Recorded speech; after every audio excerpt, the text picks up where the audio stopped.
हिंदू धर्म में सभी देवताओं का अपना स्थान और महत्व है। सभी देवताओं की पूजा अर्चना के लिए भी विशेष दिन और विधि निर्धारित होती है। सबसे शीर्ष देवताओं में ब्रह्मा, विष्णु और महेश का नाम आता है।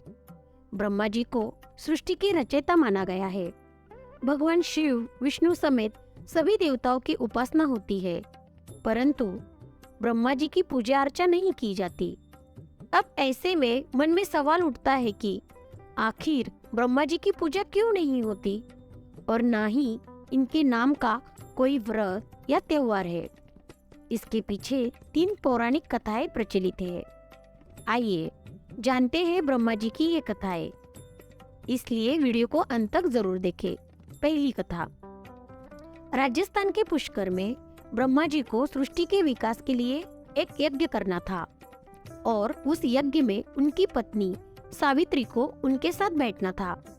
लेकिन हुआ ये कि देवी सावित्री वक्त पर यज्ञ स्थल पर नहीं पहुंची। यज्ञ का समय निकल रहा था।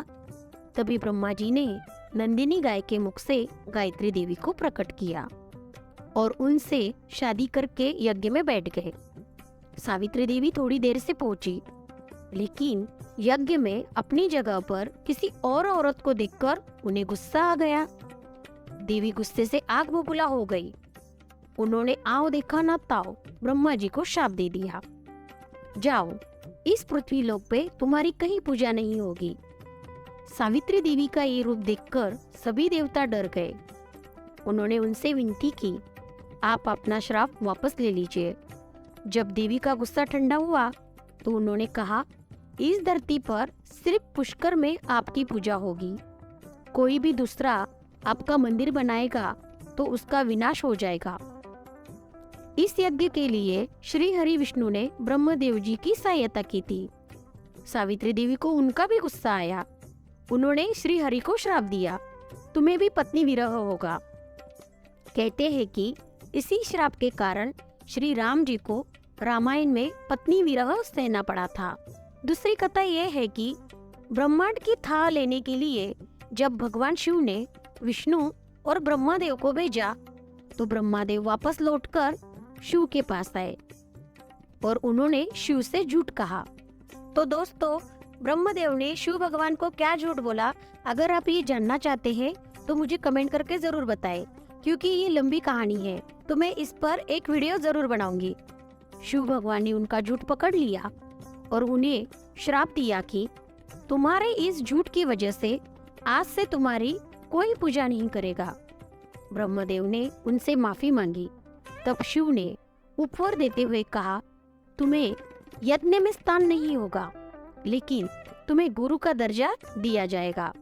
प्राचीन ग्रंथों में तीसरी कथा ये भी है कि जगत पिता ब्रह्मा जी का मनमोहक रूप देखकर स्वर्ग की अप्सरा उन पर मोहित हो गई और वह समाधि में लीन ब्रह्मा जी के समीप ही आसन लगाकर बैठ गई। जब ब्रह्मा जी समाधि से बाहर आए तो उन्होंने मोहिनी से पूछा, देवी, आप यहाँ मेरे समीप क्यों बैठी है? मोहिनी ने कहा, हे ब्रह्मदेव, मैंने स्वर्ग का त्याग कर दिया। मेरा तन और मन आपको अर्पित है। कृपया आप मेरे प्रेम का स्वीकार करें। ब्रह्मा जी मोहिनी को समझाने के लिए उसे नीतिपूर्ण ज्ञान देने लगे, लेकिन मोहिनी मानने के लिए तैयार नहीं थी। ब्रह्मा जी को प्रश्न पड़ा, अब करूं तो क्या करूं? तो उन्होंने अपने इष्ट देव श्री हरि को याद करने लगे। उसी समय सप्त ऋषियों का ब्रह्मलोक में आगमन हुआ। सप्त ऋषियों ने ब्रह्मा जी के समीप मोहिनी को देखकर उनसे पूछा, यह रूपवती अप्सरा आपके साथ क्यों बैठी है? ब्रह्मा जी बोले, यह अप्सरा नृत्य करते करते थक गई थी, विश्राम करने के लिए पुत्री भाव से मेरे समीप बैठी है। लेकिन सप्त ऋषियों ने अपने तपोबल से सत्य जान लिया और मुस्कुराते हुए वहां से प्रस्थान किया। ब्रह्मा जी के अपने प्रति ऐसे वचन सुनकर मोहिनी को बहुत गुस्सा आया। मोहिनी बोली, मैं आपसे अपनी काम इच्छाओं की पूर्ति चाहती थी और आपने मुझे पुत्री का दर्जा दिया। आपको अपने मन पर संयम होने का बड़ा घमंड है, तभी आपने मेरा प्रेम ठुकराया। यदि मैं सच्चे हृदय से आपसे प्रेम करती हूँ तो जगत में आपकी कोई पूजा नहीं करेगा। कहते हैं कि मोहिनी के श्राप की वजह से भी ब्रह्मदेव जी की कोई पूजा अर्चा नहीं करता है। तो दोस्तों, आपको ये वीडियो कैसा लगा मुझे कमेंट करके ज़रूर बताएं। और हाँ, चैनल को सब्सक्राइब करना ना भूलें। वीडियो को लाइक करें, शेयर करें।